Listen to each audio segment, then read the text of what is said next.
Hey everyone, welcome, welcome. We are just about to get started here.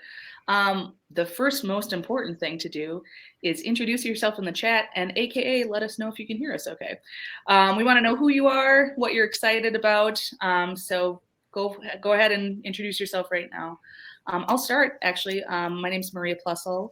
I'm the executive director of Ministar, and Ministar is the organization that puts on this event, and we also exist to connect the local technology community here in Minnesota. So we're really excited about this very, very important topic. So important that we had to break it up into two events, right? So the state of tech hiring, as all of you know, is very wild right now. So today we're going to be talking about from the job seeker perspective. On December 1st, we are going to be talking what is it like for hiring managers and having a couple hiring managers on. So, all right, look at that. Welcome, welcome. Emily, Levi, Christy, Jay. A couple housekeeping things, and then I'm going to kick it over to Key, who is our amazing host and MC for this event. If you've never used Crowdcast before, a lot of you have seen the chat. So use that chat functionality. You can drop questions either in the chat or there is an ask a question function at the bottom here. Key is going to be monitoring both of those throughout this event. So if you have questions on this topic for any of our panelists, just drop them there. That's about it for me. I definitely want to just hand it over to this incredible lineup of people. So Key, why don't you take it away?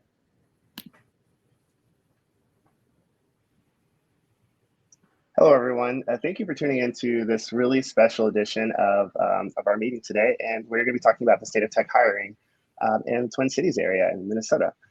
So today we have 4 special guests who will be answering all of your wonderful questions. And I have some questions as well. Just remember, if you want to submit a question to ask today, please just use the ask a question box down below. And if it's for a particular person, please include their name as well. Today's session is really just for you to hear the thoughts and the concerns and the experiences of people who are at in different areas of the tech industry, whether they're new job seekers, experienced people, or recruiters, or in leadership positions. They're all represented here today.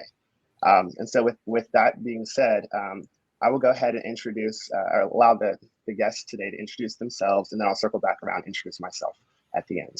And so starting with Jane. Am I saying your name correctly? Could you introduce yourself for us? Yeah, so my name is James Zuber. So I'm a dual threat iOS developer and hands-on technology leader. I say hands-on because I don't really spend all my day in spreadsheets. I help teams ship, I help teams grow, things like that. But I'm in the code a lot too as a iOS developer. So my focus is mobile, has been for a long time. So I'm the very experienced person that Matt talks about in his talk, if you saw it at Minibar. I'm also kind of the freelancer consultant that's also like going into like full-time work because the industry has changed where we are now rewarding people that are like 10 plus years appropriately. Or before, like if you wanted to step up in your career, you had to be a consultant, if you want to get paid. So, but it's different now. So that's me. Paul DeBeddings, 20 plus year tech recruiter here in Minneapolis, St. Paul. Usually help startup small tech companies with stand-up or recruiting function from scratch, or in some cases, I work with larger companies to either step in or help with a new team. I'm currently Team Granicus for 2.5 months into a 5-month project. Yes, we're hiring. But mostly though, it's, I think like Matt, like what can we be doing to help the job seekers? What advice can we be giving? So that's the hat I am wearing today, though, is here's my perspective will be, here's what I would do if I were you. Take it, Matt. It's so weird that everybody's saying my name before I even said anything. Hi, everybody. Hi, everybody. Hi, friends. Hey, everybody in the chat. Heather, I like to think that like I'm a big draw, but it's totally not me. I think that this is just a very timely and topical event. So I'm Matt DeCure. I'm a self-taught software engineer. I guess I'm supposed to say I'm a senior software engineer at Drip. And like Paul, we are hiring. Nice. Feels weird saying that. I'm also the founder of Invisible Network, which is an anonymous job search platform that connects developers with companies that are hiring. What else? I founded the Minneapolis Junior Devs community group a handful of years ago as a self-taught engineer, seeing that we needed to form community around folks who are up and coming in their tech careers. And I'm very passionate about this area. Like I personally just want to make our tech community more equitable. And you'll hear me shouting from the rooftops, that companies should be open to hiring junior, and that they should be making diversity a priority, et cetera, et cetera. I have a lot of advice and knowledge and what not to share, so I'm sure I'll be chiming in here a lot today. Hi, I'm How about Sasha. you, Sasha? Yeah, hi, I'm Sasha. I am a job seeker, and I am coming with the hope to switch industries. I've been in education for a dozen or more years now, and I'm ready to try something different and push myself. So I've been looking for a job in a product team for months now, and I share the experience of someone trying to do something new and the barriers that come in the way of that.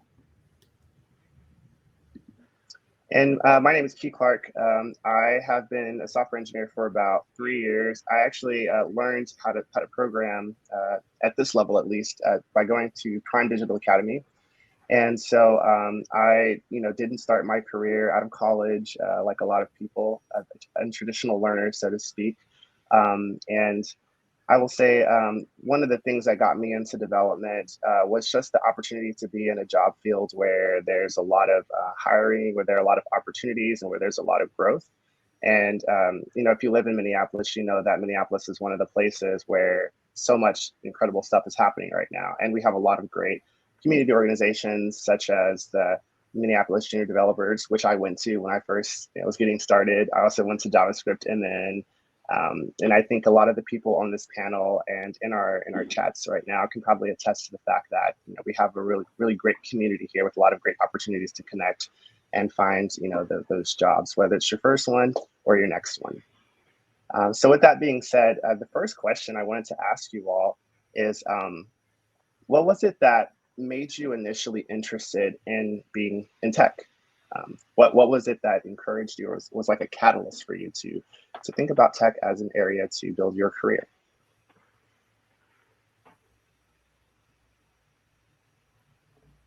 This is the part where no one should be shy now. Let's go. Yeah. I can talk about my experience and why I'm switching or want to switch to tech. Like I said, I started in education, and I slowly started realizing how abusive the education world is, and did a lot of it's really an unpleasant place to work, and did a lot of reflecting on what my skills were and how I could find a new career where I had room for growth and I could keep working up, because I had pretty much hit the most I can do in education. So that came product team for me, because all the little parameters really check my abilities. So I wanted to find a place where I wasn't going to be abused. I had room for growth, and the opportunities were there for me. And that's why I moved this way. I'm kind of getting a lot of vibes that maybe the culture in technology versus education is probably a lot different. Yeah, I had the fortunate experience of meeting someone in tech and dating them, and just really realizing all the different opportunities and different culture that really exists. And it was eye-opening for me, for real. How about you, James? Is there anything in that you can relate to, or that resonates with you, or was your experience different? Yeah, I mean, so I've been in tech for almost 25 years, like coming to the date. So I mean, I don't have that experience, but I think there is the potential for technology to get people in that have not been doing it. There's a lot of money, there's a lot of need. Like Minneapolis companies can't find the people to do the work, and they're all looking for senior level people. When there's tons of hungry people like looking to do good work. 2 years ago when we could actually go out in public, our market is flooded with prime graduates like looking for work out there, networking, hustling.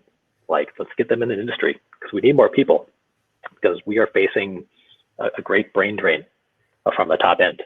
Like our hiring is not keeping up, and we're getting picked off by Bay Area companies. So we need talent. We need people in the job doing work. Hey, I want to ask Jim a question. In your 20 plus years, how many versions of you have there been? Like, can you like figure out like first you did this, then you did this, then we're this? Like, how many versions or chapters in a career like that have you had, do you think? Sure. So, I mean, I came in during like the downturn in like '96. You know, it was tough to find a job, especially entry level. It was tough to get an interview. HR would just like dismiss you out of hand. So I had to learn how to get past HR. If I could find a way to meet the hiring manager, I can get an interview. So a lot of techniques can do that. What it back then, it's not going to work now, but now you have LinkedIn. You can find the people at these companies. You can find the hiring manager. You know, you can probably figure out their email. You know, they might ignore it, they might not. But you know, I had to scrape my way in, and I just kind of stuck with it. And when technology changed, I changed with it. And I think 2009, up till 2009, I was a very loyal employee. Get a job, stick with it. That was the advice I got from my parents. You know, because that worked for that generation. You know, stick with a company, they'll stick with you. They'll have a track record. And like 2009, everyone got laid off. So I went consulting just to keep money coming in. Found out I loved it. Determined I was never going to let my skills deteriorate.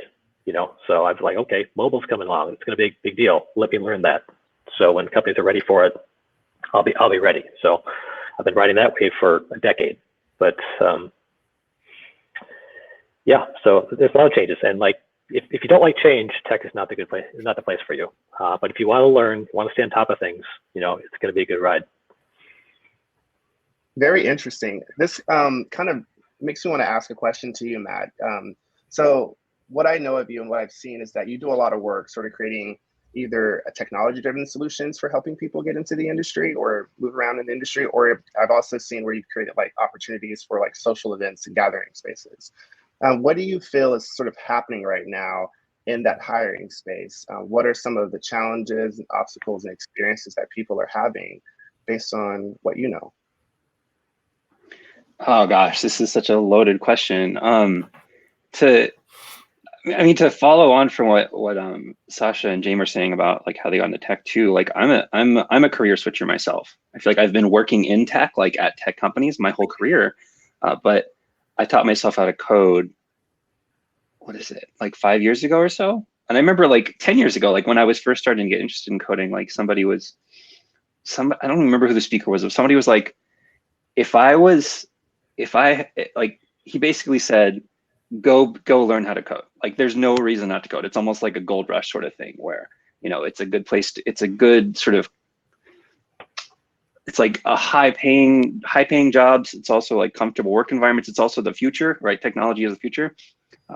Sorry, I'm not answering the question that you asked, but I think in terms of where things are at today, yeah, employers, what I feel like is frustrating is that like even James, who at this point is like, you know, this 20-year plus software engineer, highly sought after, he's got all the marketable skills, like every company's looking to hire senior.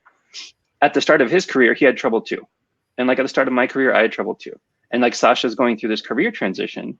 And it's like anytime you're sort of, when you're trying to break into tech, it's really hard.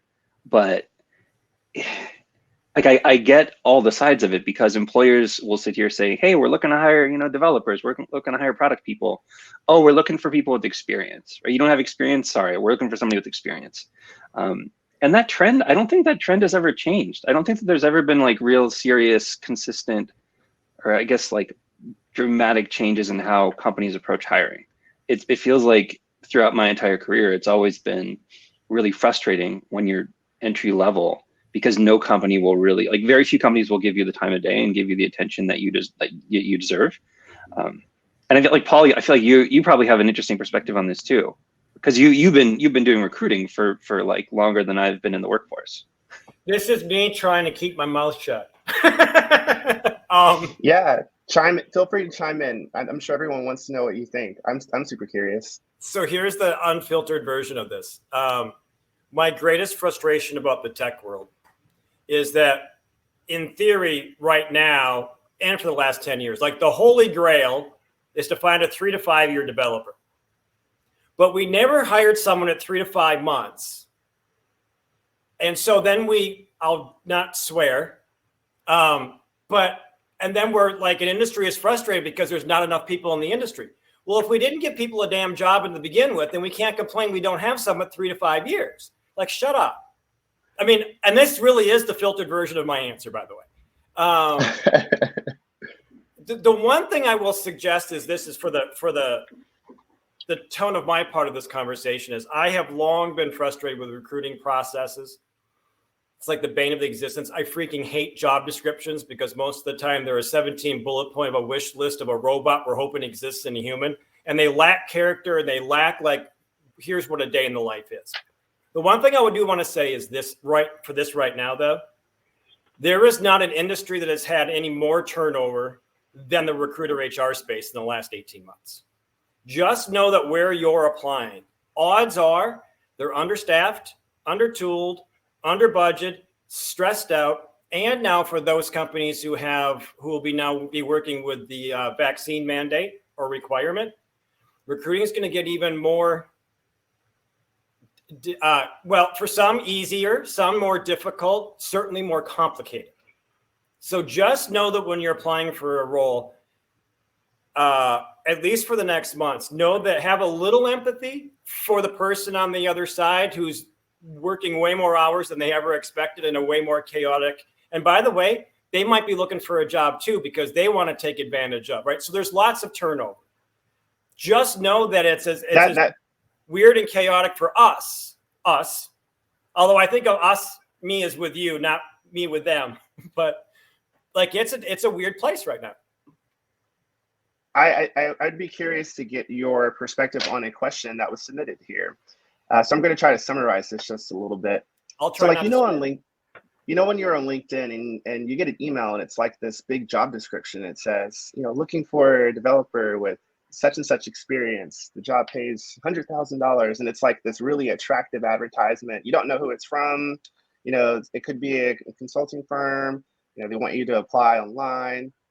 And sometimes people get a lot of these sort of emails and they can sort of feel like the same or similar. As someone who is working in that recruiting part of the industry, what are your thoughts about that? Are these types of job advertisements legit? Should we take them seriously? Should we pursue them? What do you think?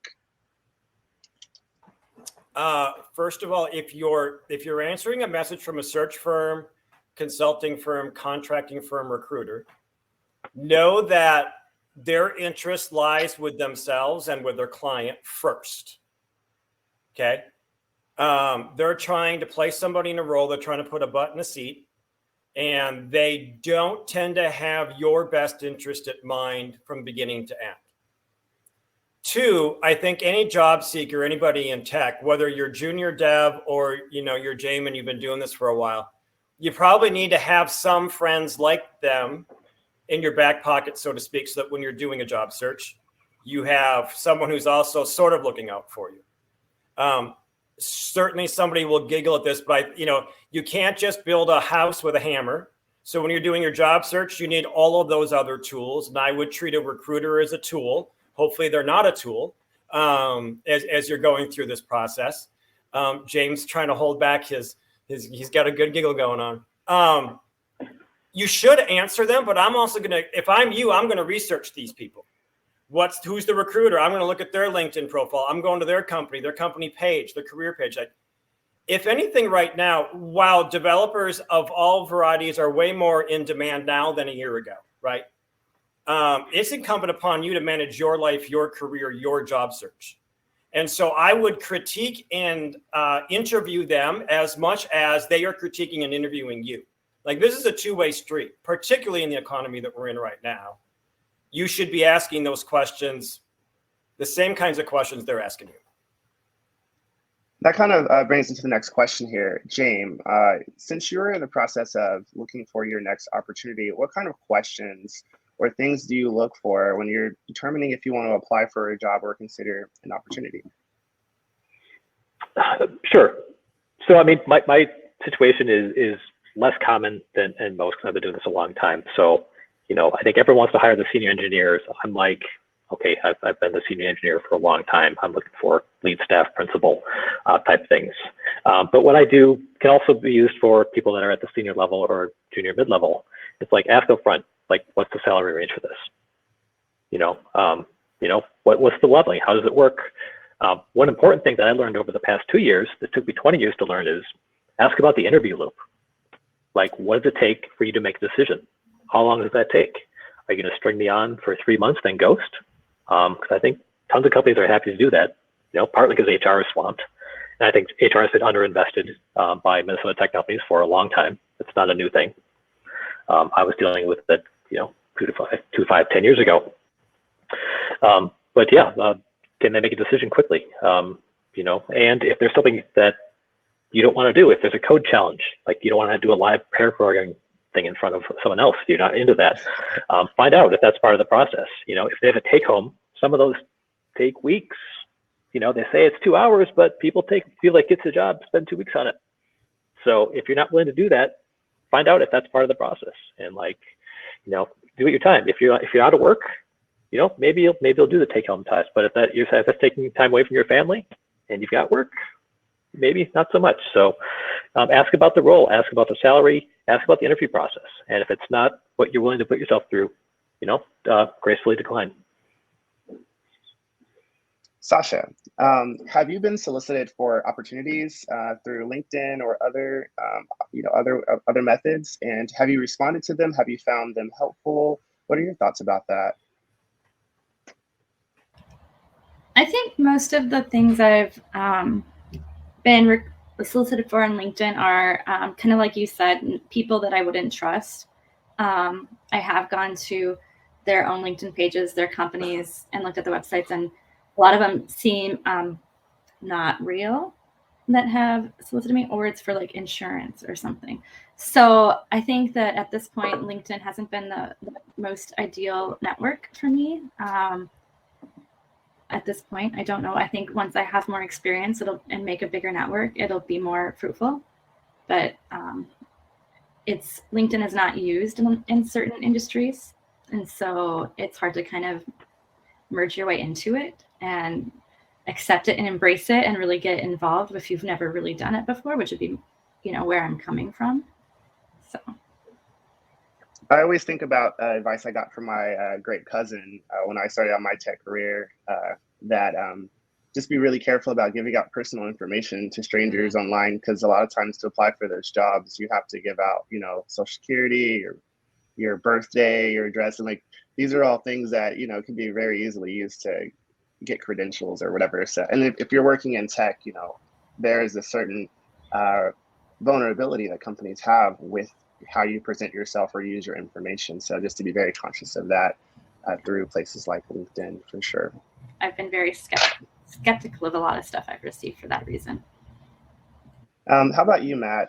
Since you're working with a lot of people trying to get into different opportunities, how do you think people nowadays are finding their opportunities? What are the best strategies, methods, resources? What do you think? Hold on. I want to respond to everything Paul and James and Sasha just said first before I answer that question. But I'll share what I can after that. So what's interesting is we're sort of dancing around that. In my head, it's like a matrix of in-demand skills and sort of supply and demand.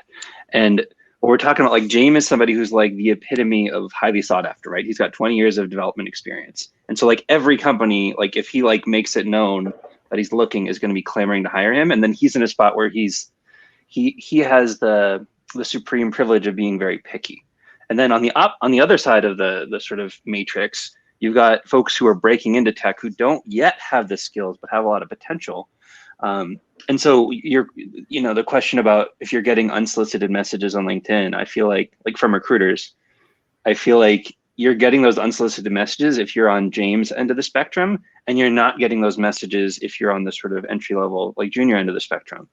And yeah, I would be incredibly skeptical of, generally speaking, I'm very skeptical of recruiters as a whole. I feel like I have a lot of feelings.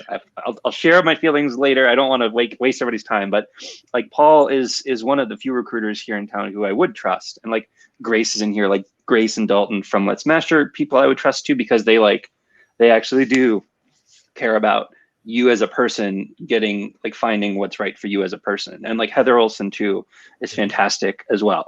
I feel like those are the 4 people in town here that I would actually talk to for advice, just because it's not they're in it just for the money. They're in it to actually help you. And so I look at any sort of unsolicited message on LinkedIn from a recruiter, like just with supreme skepticism, because you don't know like what are their interests? Like are they interested in me because they're going to make 30 or 40 grand as a fee if I end up hitting, which is to say it's a numbers game and I'm one of 100 people they're sending unsolicited messages to.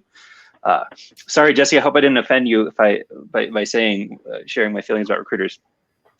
But I would ask like of the folks sort of in attendance, if you're can you answer this question for me? Are you on the experienced end of the spectrum or the inexperienced end of the spectrum? And are you getting unsolicited messages from recruiters or not? And I feel like what we'll quickly see is that it's the experienced folks who are getting these unsolicited messages. And so my bit of advice. Oh, sorry. Can we let's quick do a definition, by the way, for the sake of this. Corporate recruiters, search firm, consulting firm, contracting firm recruiters. So when we say recruiters, most of us think of the search firm, consulting, contracting firm recruiters who sometimes leave us with a bad taste. Yes. Corporate recruiters are internally trying to fill roles at their company. They tend to be the stressed ones I was talking about earlier, right? So I didn't mean to cut you off, but it just dawns on me that we may have a definition to stick out there. Yeah, no, totally, you're right. My apologies. I tend to put my foot in my mouth a lot, and so Paul is spot on. I'm thinking of like the independent recruiters versus like if you're a recruiter at the University of Minnesota or something like, and you represent the University of Minnesota, you're not who I'm talking about when I say like getting these unsolicited messages from recruiters. I'm thinking more of the sort of search firm type of people. And so it's interesting actually just seeing so many people in the chat sharing that their experience and they're getting a lot of unsolicited messages. And on the opposite end of the spectrum, the inverse is true. So my advice for any of you, like whether you're looking or not, is write up your dream job description. And I mean, it's a very vague thing, but the reason why I say it is because you're gonna get like, if you have like what, I'm having trouble coming up with the right words, but as you build more experience throughout your career, you're going to get unsolicited messages. And depending on where you're at on the experience spectrum, you're either getting a lot right now or you're getting very few, but over time, you're going to get more. And the reason why I say write up your dream job description is if you could define exactly what you'd be doing, who you'd be doing it with, and where you'd be doing it, then you all of a sudden have a target that you can compare all these incoming opportunities to. And I say that because, if you're not looking, like Levi, you're a great example, right? If you're not looking, you're getting these unsolicited messages, you're probably seeing eye-poppingly high numbers for salaries, which it's like, I mean, Key, you too, right? I bet you're like, oh, wow, 200 grand? I never even that's like way out of, I was not expecting that, but maybe I should take this conversation. And I feel like I just ignore those completely. They don't even seem real. Yeah. But I feel like there will be a point where one hits you at just the right time that you're like, yeah, okay, I'll take that call. And I feel like the reason why you want to have the target of what your ideal thing would be is so that when all these opportunities come and when the right one hits you at the right time, then you actually take that conversation. You're not totally thrown down a spiral trying to figure out what to do because you hadn't thought ahead about what your ideal thing would be. So that's kind of like my advice for anybody who's job searching is start by writing up your dream job description, because it's applying online without a cold application is kind of a recipe for frustration. It's almost 100% better. It's almost always better to have some sort of in or connection to the company so that they can put a face to a name before you apply. So then instead of it being like a cold application where you just your resume sits in a stack in the void for years or however long, somebody does have context about who you are and why you're applying. And so that's 100% of one of the things that I would advise. Sorry, I'm rambling at this point. I don't want to take up too much of everybody else's time. No, that was great. There was something you said that when you asked me about my experience, it really resonated with me. And I think a lesson that I sort of learned more recently is you have to also have qualifications that are beyond just the money and the compensation, because the job is a lot more than just what they're paying you to, right?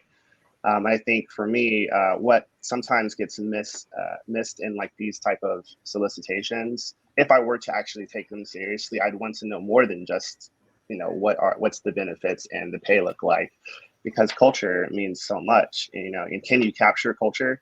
in a job advertisement?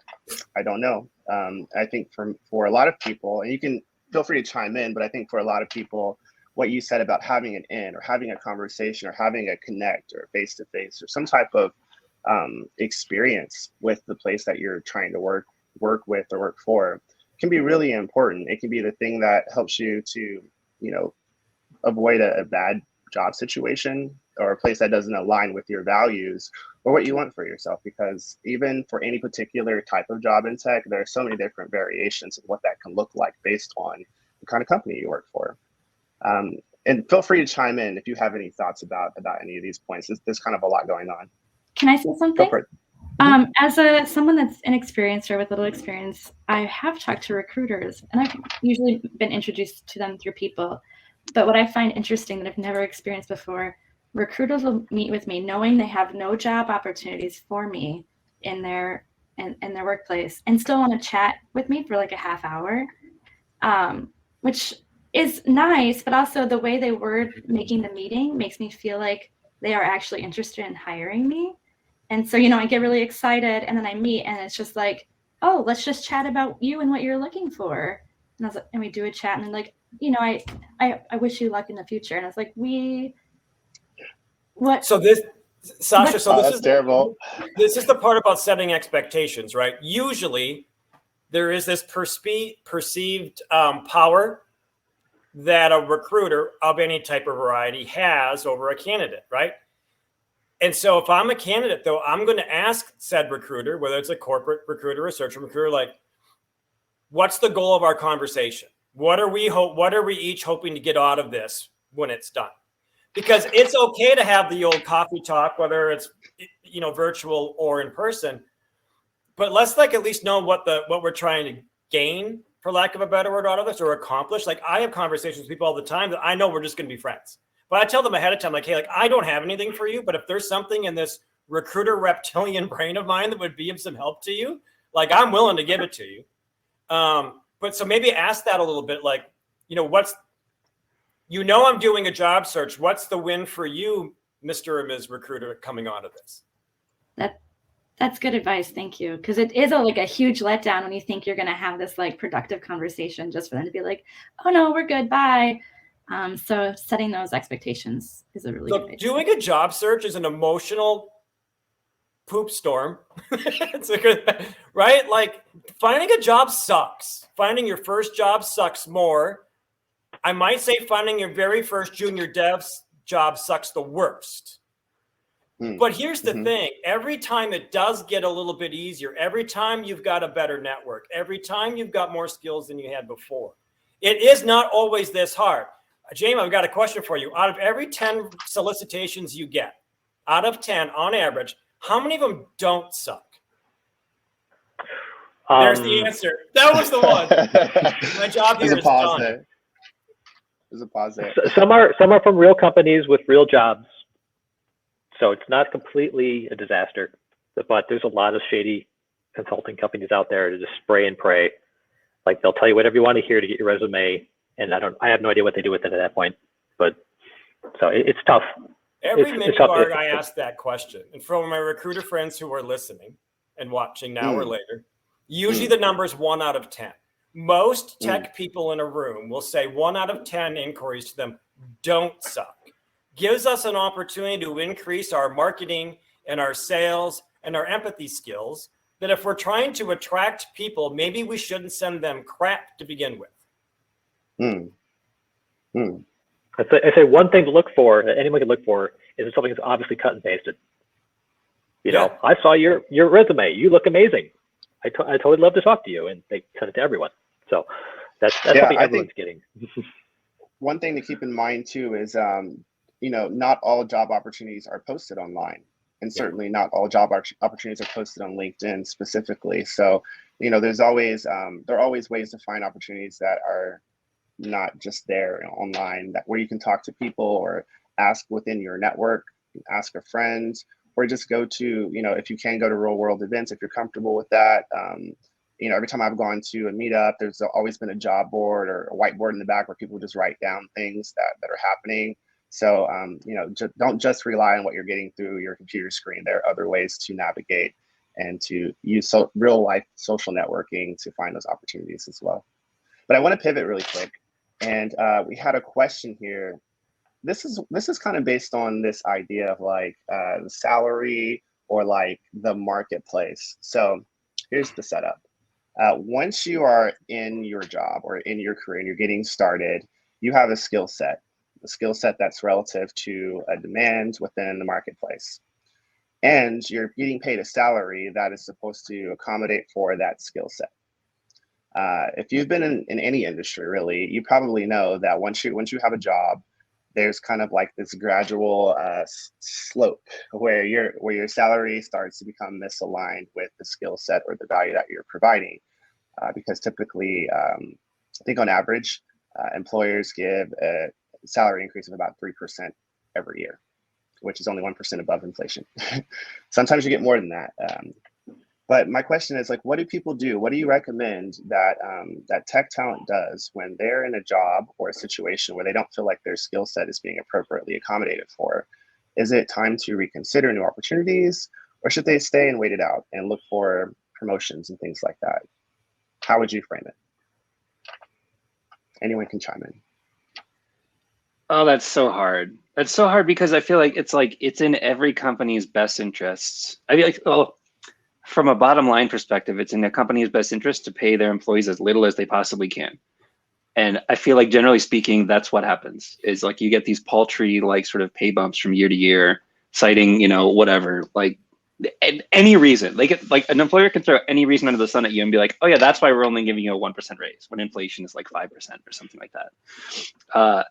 Unfortunately, I think that the hard truth is that you're going to get your biggest pay bumps. Like you're going to get compensated more appropriately by leaving and going to work somewhere else. I've heard of times where you go out and you get an offer from somebody else and you bring it back to your existing company and say, here's the deal. I got a huge offer from Target. Like, can you match me? Because I don't really want to leave, but I would leave because I'm getting a 50% pay bump.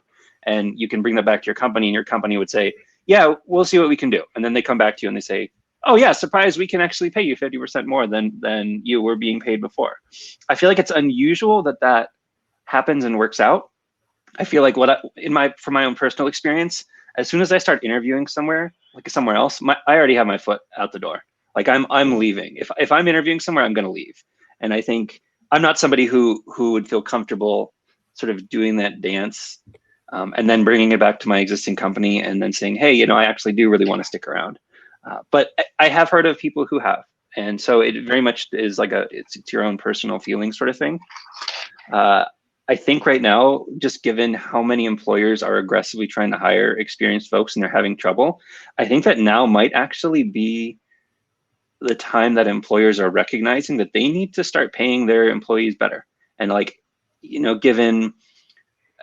think the thing that'll hurt them the most is their existing people leaving for other opportunities, where it's not even so much a matter of like hiring to grow your team. It's a matter of trying to retain your existing employees. And this is totally like borderline, like what we're going to talk about more in the next session on like for the employers. But I think employers do need to pay their workers more, generally speaking. Like you need to provide bigger raises from year to year, especially when folks are on the junior end, going from the year 0 to year 1 and year 1 to year 2 and year 2 to year 3. It's like, you might be going from 60K to 100K in that time. If you were getting paid market rate salaries for every year that you've grown your skills. We had a similar related question. I want to see if maybe Paul can answer or chime in on this one. So the question was about how do you determine like what the expected or reasonable salary is, because when you go to some of these websites, they can like give you very, very large range numbers.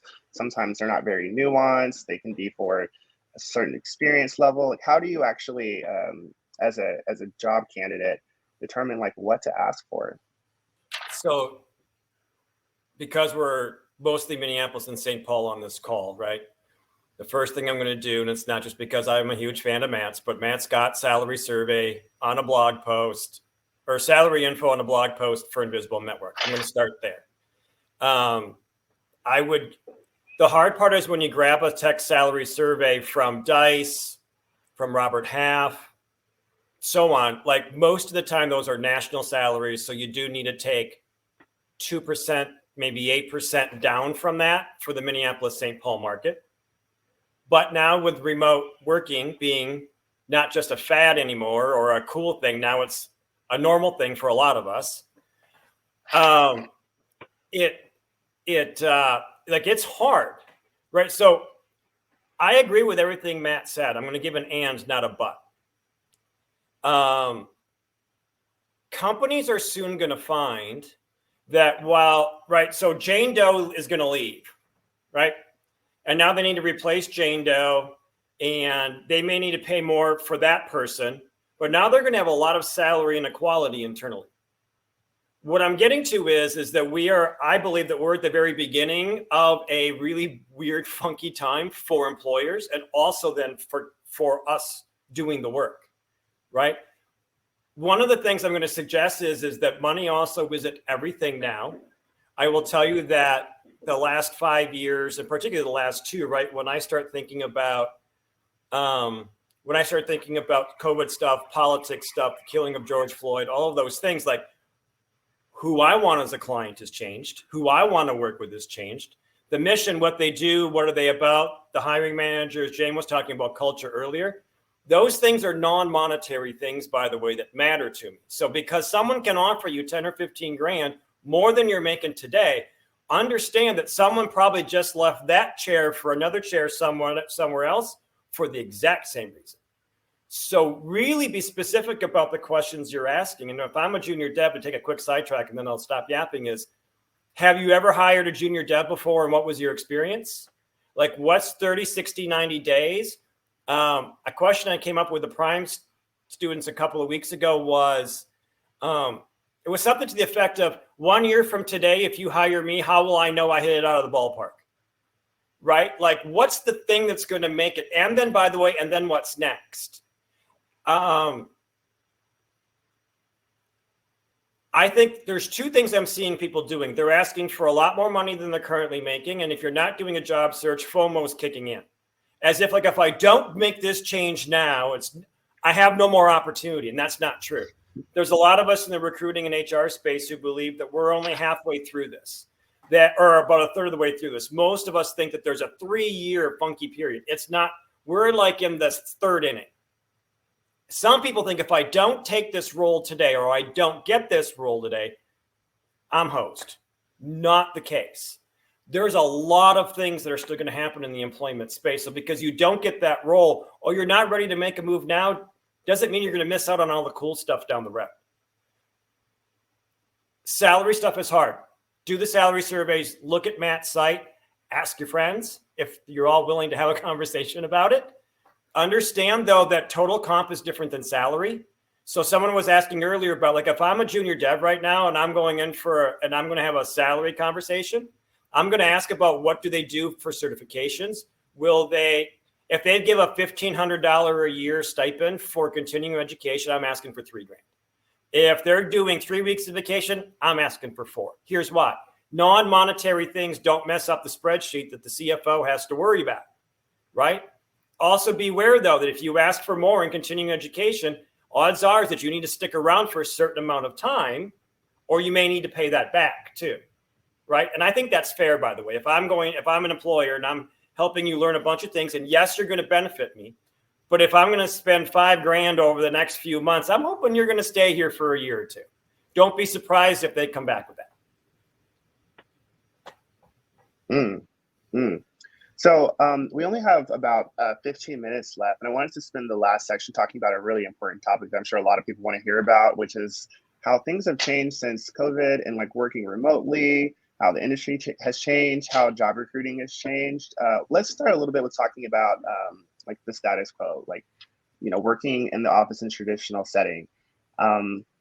What do you think are some of the things that might have been lost in the process? What are the things that are probably different for people who want to go work in the office now?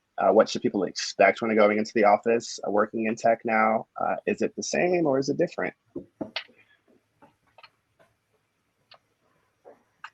I have some charts I can share. I don't know how much I feel like telling the story behind the question you're asking is a little bit tricky, but I can, if there's a way for me to share my screen, I can share what I've seen in terms of just like raw numbers for what people have been like employer and job seeker preferences have been, both now and in the past. So hold on a second, let me share my screen. So while Matt's doing that, everything has changed. Almost nothing is the same.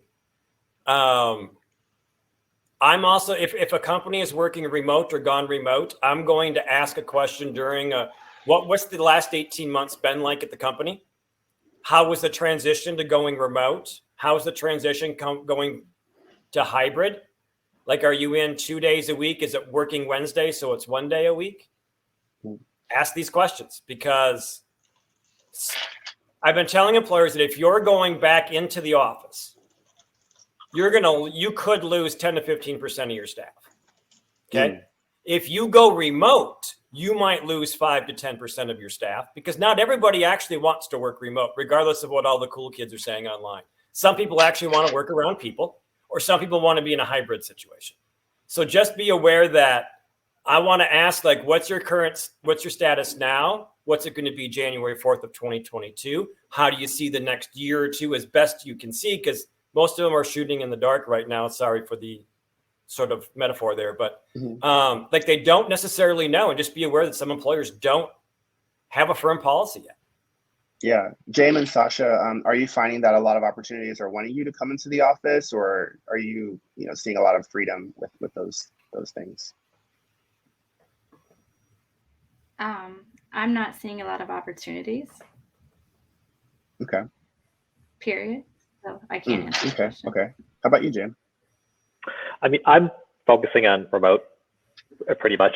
So it's not remote, or at least hybrid in Minnesota, but realistically, most of my leads, my entire pipeline is not from Minnesota. Salt Lake, Austin, Bay Area. They're responding quicker to what's happening. So Minnesota's taking a lot of hits with talent. I think we're losing our top people, and we need to figure a way to respond. I think the response is coming, but we took some blows. Yeah, I guess kind of like getting a little bit deeper into like the remote side. Now, because of being able to work remotely, you can work for a company anywhere. And as we know, companies in different states with different taxes and stuff like that, they pay differently. There's different expectations based on living costs relative to where the company might be based. I'm assuming all of this is probably having a significant effect on the workforce here in Twin Cities, since people can look for those jobs working for Silicon Valley or New York companies, or even companies based in Texas now. Are there differences in the salary? Should people be kind of wary of that? Should people be looking to jobs in other places? What do you think? Like, how should people navigate these unusual circumstances? Paul?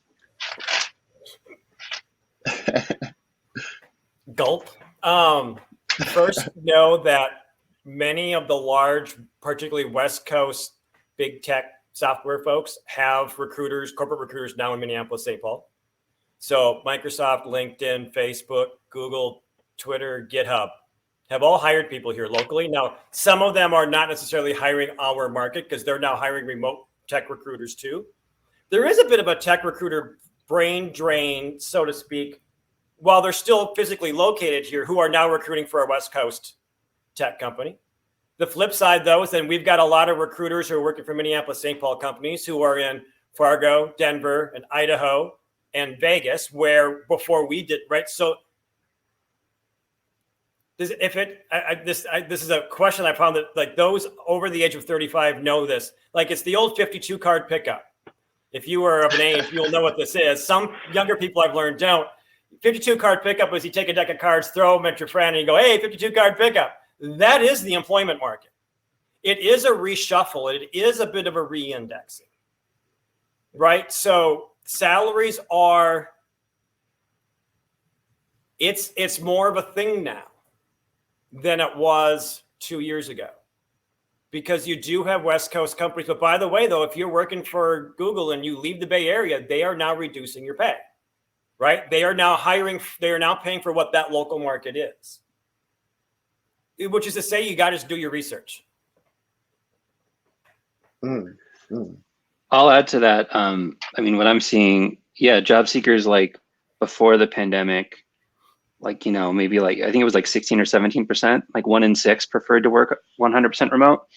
And now that's doubled. And so like, like James story is a common one, which is somebody very experienced is picky, and they prefer to work fully remote. And like at this point, like you're looking at companies that aren't based in the Twin Cities, which means their salaries are a lot higher. And I think that that's what's causing salaries to inflate here in the Twin Cities too. I think just like regionally speaking, salaries in the Twin Cities have been lower than in other sort of tech hubs.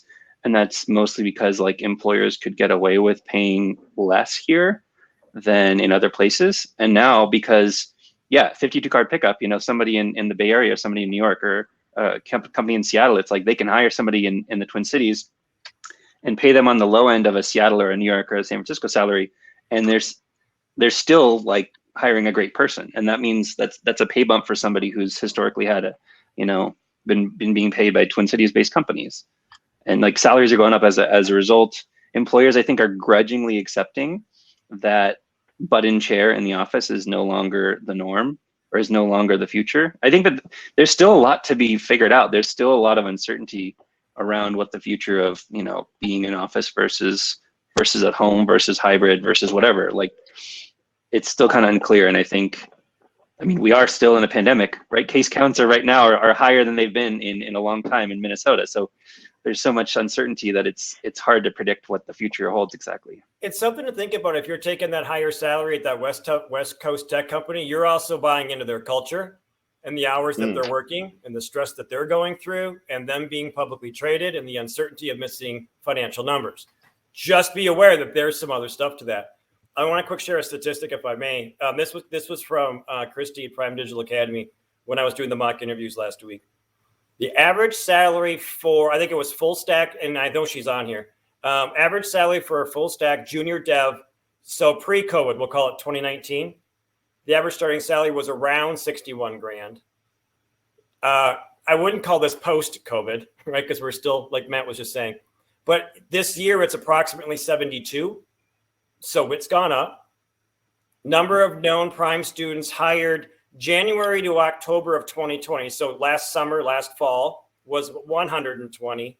Same time period this year, 210. So salaries for those folks have gone up. Sasha, congratulations. More are getting hired, right, than a year ago. So we're going in the right direction on things. But then this does mean, though, that if you're a company and you're hiring junior devs and you already have junior devs, your salary quality issues might kick in now. I might nudge back for the first time in a long time with Matt in the sense of, I don't necessarily that a lot of Minnesota companies have intentionally, that's how I heard it, by the way. I don't think they've necessarily been intentionally or been able to get away with it. Part of it is company structures are in such a way, and even their pricing of their products are based on like, what does it cost to run a business here? So some products coming out of the area don't cost as much because everything cost, the entire pipeline was a little bit less. But Matt's right. There are some companies who've done well, right? In the sense that they didn't have to necessarily compete. But just know that if you're going after a West Coast tech company, you're also competing with, like I have friends who are working for Salesforce. They can't process people fast enough. Their stress isn't they can't hire. Their stress is they can't hire fast enough. But the competition for those jobs is crazy.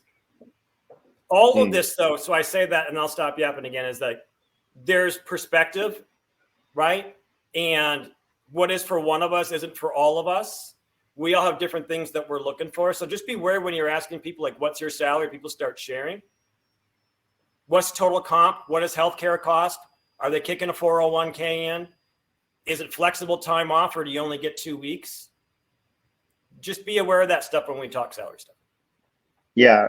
And one of the big things I'll note too is that there's just a huge culture difference around how technology gets created. When you're looking at different regions of the country, Silicon Valley is where, a lot of the big companies, really the West Coast is where a lot of the big companies we often think about come from. But, a lot of them are also at sort of like the extreme of optimization and productivity and workforce. So, you have to realize that getting those big numbers means you're going to have to work in a certain type of way because they're going to get that work out of you for sure. So, just think about what you want for yourself. If you have a family, your needs may be different from someone who's just graduating from college and can work a certain way. That's always something to consider.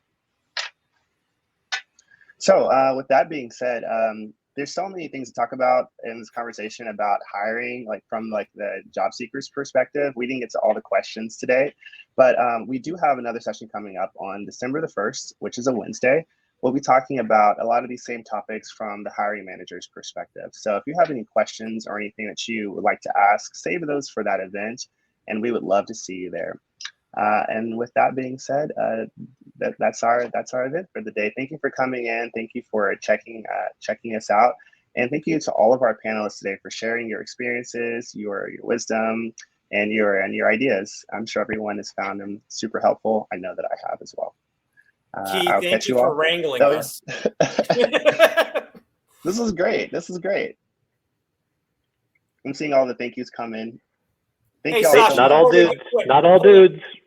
Sasha, what's one thing we can give you for advice before we go? What do you got? One thing for advice, I think right now I'm looking at what kind of certificates and learning can I do to put me ahead. I've already done some, which seems to be going kind of unnoticed. So that would be one question. The second would be, I'm hearing from people who are job seeking that you just need to copy and post the job description into your resume to even get through the first step of which seems like such garbage to me, and it's not the kind of person I am. So how do you get past the first resume dump without getting to get a contact? Can I chime in on that? I think I have a pretty good answer. So I think there is just a tiny bit of truth in the statement about the job description.